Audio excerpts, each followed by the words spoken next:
Oh, let's go to our third and final question here. Let's go back now to the NBA. And it's time to finally talk about them, boys. We've been waiting all day, ever since last night. And about last night, the Phoenix Suns. Well, um, I don't think anybody expected this, to be fair. They got absolutely demolished, absolutely embarrassed by Luka Doncic and the Dallas Mavericks at home in Game 7, losing 123 to 90. The Suns only had 27 points at halftime. They only had about 56 points going into the fourth quarter. Devin Booker and Chris Paul didn't have a single field goal made at halftime. Luka Doncic had more points than the entire Suns team going into halftime. It was just really not their night, truly not their night. So now I want to pose the question: what does this blowout loss mean for Chris Paul's legacy? Because it seems like overall reaction, especially from the fans, was the Suns, the team, and especially Chris Paul had this coming. So TK, what do you think?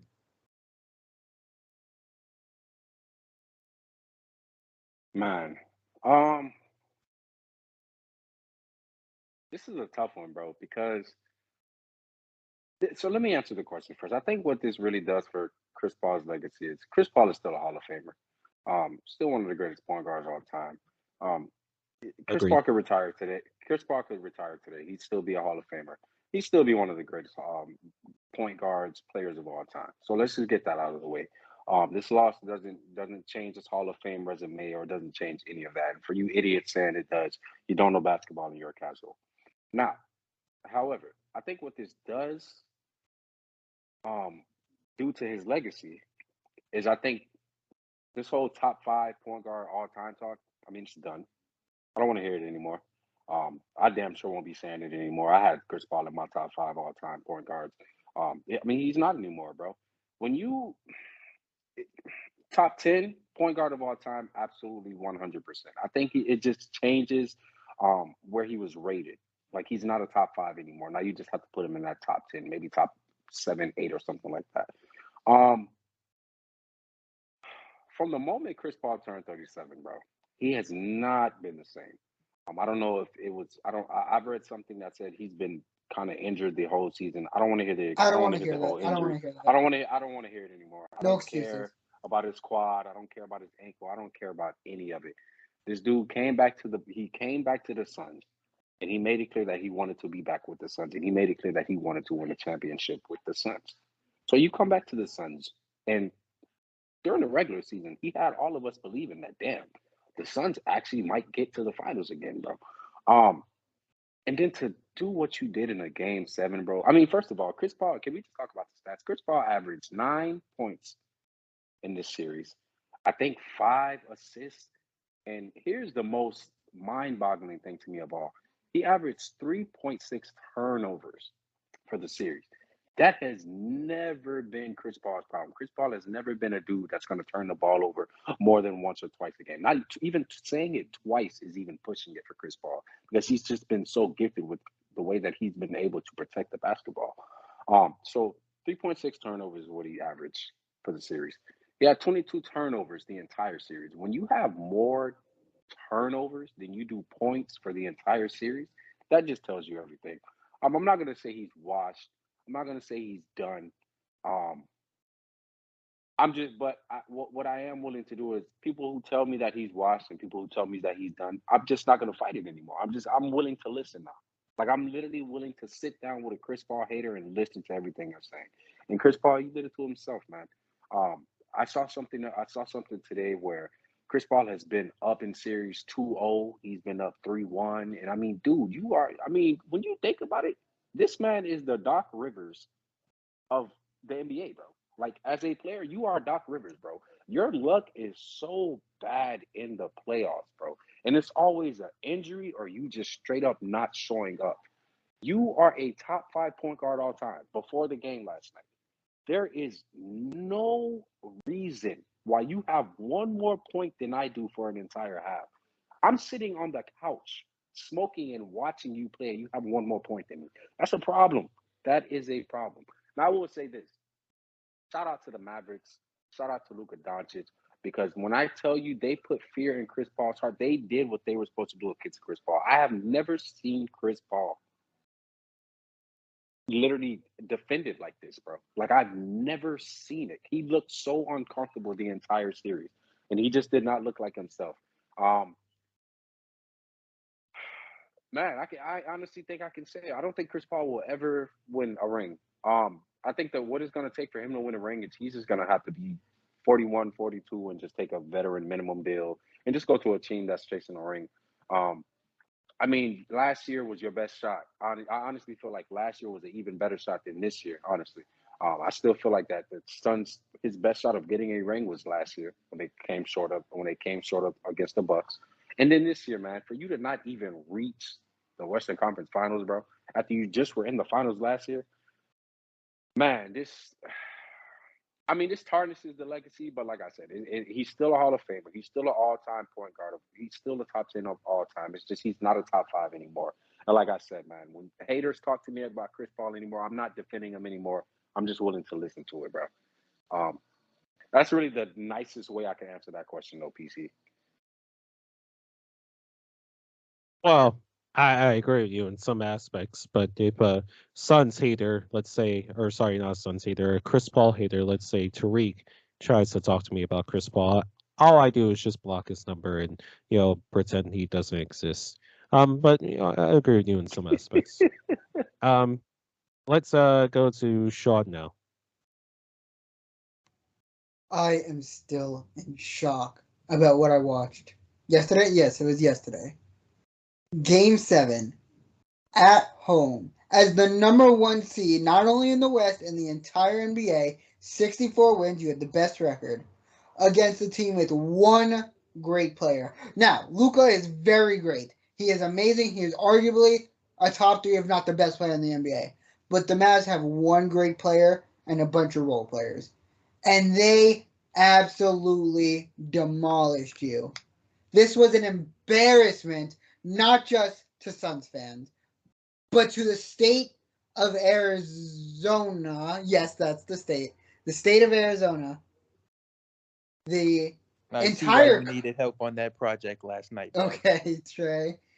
Was I right? No, yes, I was right. Thank you very much. The entire country, the entire world should be embarrassed for the display that the Phoenix Suns had last night. I've never seen anything like this. Have you guys seen anything like this? This much of a blowout from a team that should have won 9-7. They should have won in 5, not maybe 6. But they got taken to 7 when they shouldn't have. And when they got there, they shit the bed. They had shit running down their pants. They did not show up. All of the players, He didn't lie. That's the sad part. Like, he's not lying either. He's shit not running lying. down their pants. Every single player, every single coaching staff member, hell, the fucking dude who sold hot dogs at the arena should be embarrassed from what happened. They need to, I don't know what they need to do.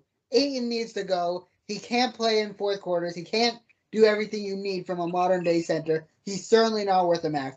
Chris Paul is only getting worse. If you can trade him for a good package, you do it. This core is not going to win a championship. Which brings me to the point of the answer. What does this do to Chris Paul's legacy?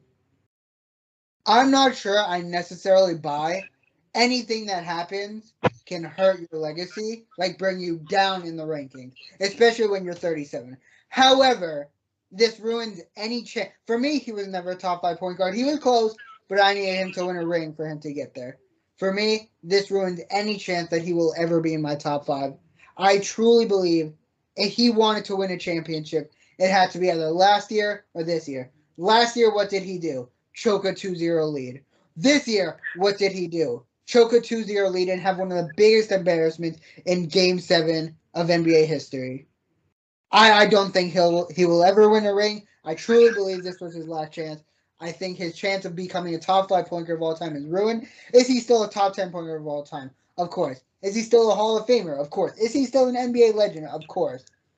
But he will always be known as the guy who could never get it done when it mattered. When he had a 2-0 lead, he always choked, never got it done. He shit his pants when it mattered. Truly, what I saw last night, when I look at the score going into halftime, and I saw it was like 67-27. I thought to myself, what in the world is going on?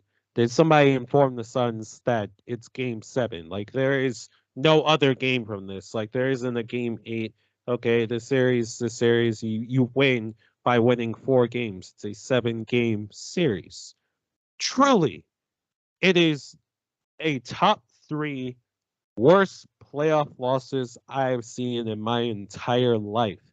And I've seen some pretty epic collapses from teams. Okay. We all remember the 3-1 Warriors team back in 2016. We see Doc Rivers and whatever team he's on choke a series lead in some sort of way almost every year. Really pains me to say. But it just the overall like idea that the Suns might get blown out at home in game 7 of a must-win game against a team that honestly you could have beaten. Like, before game 7 last night, every home team in that series had won. It was in convincing fashion too. Like, it wasn't like, 4 or 5 points. No, they were winning convincingly by like 10, 15 points. That's where the direction of the series was going. And then it was on a straight line, and then it just kind of took a drastic downfall.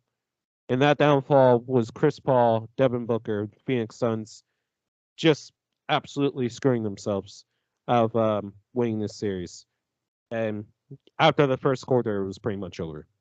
You didn't miss anything if you're an NBA fan. If you're a fan of Game 7s, then this is not the Game 7 for you, to say the least. Tolu, I do want to get your input real quick on this question, because I know you'll probably have a few things to say about the Phoenix Suns. Just try to keep it concise, keep it to 3-minute rant. This is a mini Tolu rant, everyone. I was just laughing last night watching the Phoenix Suns get absolutely destroyed by Luka Doncic. It was so hilarious to me how everyone in their whole media, everyone in the whole mama, tried to put Devin Booker in the same stratosphere as Luka Doncic. Devin Booker can't shine Luka Doncic's shoes because before Chris Paul got there, Devin Booker didn't even sniff the playoffs. But now he gets to the playoffs 2 times in 2 years, and he's out here talking trash like he's Kevin Garnett or something. Like, are you nuts? You've had 2 winning seasons. 2 winning seasons. 2 winning seasons when Chris Paul arrived. Before Chris Paul arrived, you were a lot. You weren't even a play-in team. You weren't even a playing team. The Phoenix Suns, every time they were talking so much junk all this season, talking trash to everyone like they won something. Last year, they celebrated. Did y'all see? They celebrated. They literally had a parade winning the Western Conference Finals. They had a parade winning the Western Conference Finals. And what happened in the finals? Giannis sent them home. This year, Devin Booker starts talking trash to Jalen Brunson, a second-round pick. Jalen Brunson. You're talking trash to Jalen Brunson. And he's talking trash to Luka Doncic. That's the last person you should be talking trash to. And what else? Luka Doncic humbled them again. Every time the Suns talk trash, they get humbled. And I'm so happy. Chris Paul, this was your last chance of winning a ring, because you ain't getting to the finals anymore, buddy. You're not getting to the finals. Next year, the Nuggets are coming back. Jamal Murray's going to be healthy. The Clippers are coming back. Paul George and Kawhi are going to be healthy. You still got the Warriors. You still got the Mavericks. You still got the Grizzlies. You got the Pelicans. If Zion decides to stop eating and go to the gym and work out, literally Chris Paul, you're not getting a ring anymore, bro. You're done. You're done. You're a top 10 player. You're a top 10 point guard. You're not a top 5 point guard. And Devin Booker, please stop talking garbage. You have had 2 winning seasons. 2 winning seasons, and you're out here talking trash. Like before Chris Paul arrived, you were sitting in the lottery every single year. Please humble yourself. Campaign, didn't LeBron tell you to stay humble? Weren't you sitting on the couch working at Burger King before the pandemic arrived, buddy? Didn't LeBron tell you to stay humble? But yet your ass, you weren't even in the rotation this series. You weren't even in the rotation. You were sitting on the bench. LeBron told you to stay humble. You didn't listen, and you got humbled. The whole Phoenix Suns team got humbled. Don't even get me started with Jay Crowder. Don't even get me started with Jay Crowder. He's a fake tough guy. Bro grew up in a nice neighborhood in Georgia, and he's trying to act all tough. Bro, that's a nice neighborhood, buddy. You're not tough. You're fake tough. All right, Jay Crowder, stop. You're not tough. You're a fake tough guy. Suns, they got humbled. I'm so happy. Let's go, Luka. Luka, he owns all of them. He owns Phoenix. He owns the entire state of Arizona. He owns the Suns. He owns the Diamondbacks. He owns the Cardinals. He owns every team in Arizona. Everyone.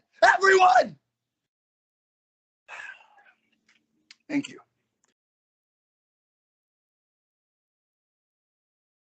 Oluwane, everyone.